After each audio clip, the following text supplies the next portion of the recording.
Hello, so sweep, you look a bit dead there.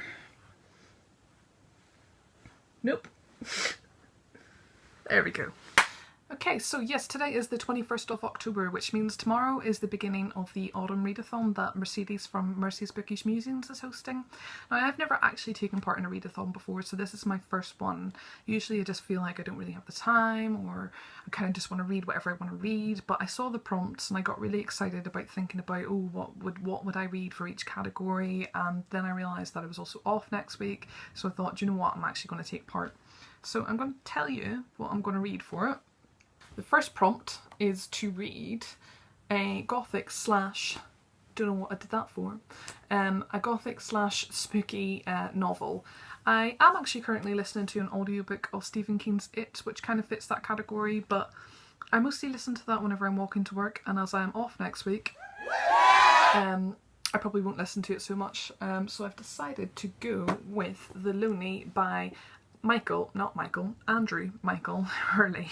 I've had this on my shelf for so long, so it's about time that I picked it up, and it's the perfect time of year for it with Halloween and October, and it fits the description of gothic and spooky. It's a gothic tale where a child's body is found, and it focuses on this place along the coastline that's called the Loney. It's meant to be quite literary. I've been recommended it so many times, and it won the debut novel award for the Costa Prize in 2015. So I've heard a lot of really good things about this, and I'm quite excited to get started on it. So hopefully this will be as good as people have been telling me. The next prompt is to read a non-fiction book that feels autumnal. I don't read so much non-fiction as I do fiction, so I was going through my shelves and nothing really would fit the category. Anything that did I've already read, and I did consider maybe rereading like The Shepherd's Life, or I've got just here like a little small essay book on nature, but I've actually then came across a book that again I've had for quite some time, which is Into the Wild. Doesn't necessarily feel that autumnal to me, but it's set in a cold climate, and that it's about this guy who wants to make it to Alaska, and it's outdoorsy and that kind of thing. And I thought, do you know what, maybe it's about time that you read this. It's actually one of my favourite films, so I'm quite nervous to read it. Usually it's the other way around. Usually you read a book and you love it, and then the film comes out and there's a level of apprehension over whether it's going to be as good. But I've kind of learnt over the years that you kind of need to recognise that a piece of literature and a piece of film, they're two completely different things. They're both different mediums, and they both have something different to offer, and you kind of need to appreciate each in their own form. Obviously there's always going to be a level of comparison, but if you do it too much, you're always going to end up being disappointed. But yeah, I do really love the film, and I really hope that I really love the book too. It's quite philosophical and thought-provoking, and it definitely explores things that I have definitely thought about in my life. It's essentially about this guy who's quite well off. You know, he's done very well in his studies, he's got money, he's been given a car by his parents, you know, everything seems kind of perfect, but he is very unsatisfied, and it's kind of about how he basically wants to leave everything behind. And I guess it's an exploration of what it means to be free. Freedom is always like this attractive idea, but when you think about it, freedom is actually quite difficult, because when you think about not having all your homely comforts, not having money, not having any security, yeah, it's quite thought-provoking. And it's something that I kind of had experience with when I was a bit younger. I kind of ran off for a while. Yeah, hopefully this will be a really good one for me as well.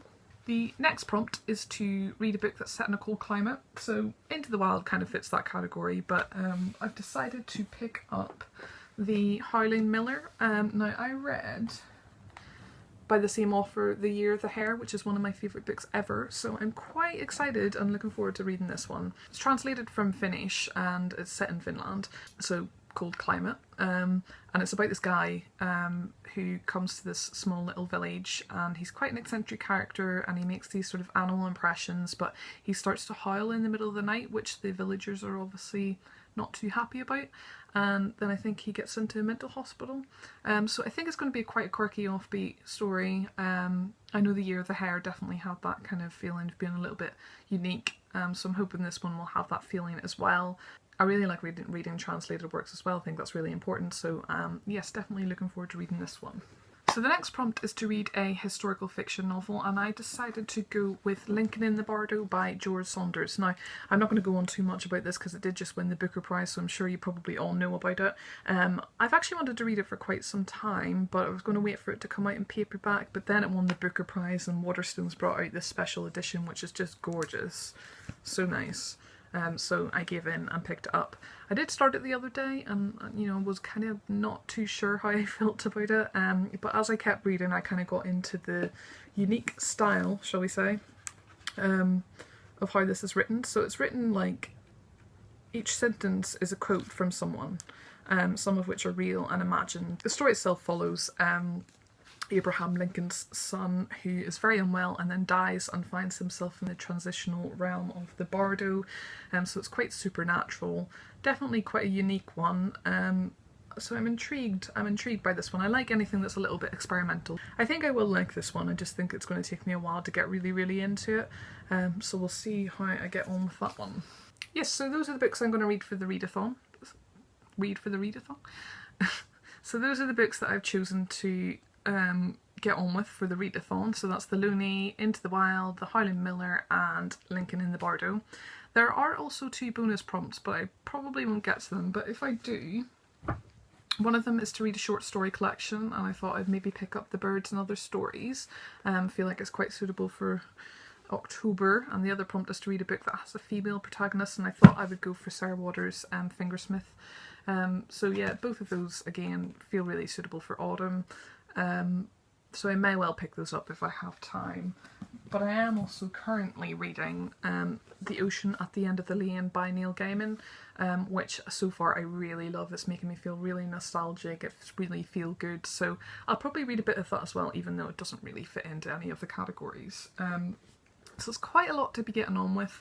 By no means do I think that I'll get through all of these. I think if I just make a good crack at them, I'll be pleased with that.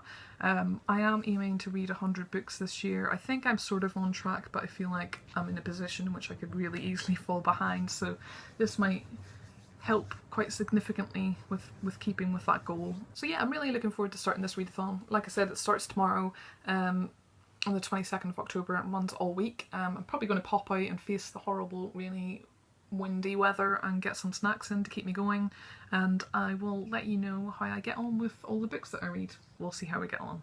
Thanks for watching. Bye.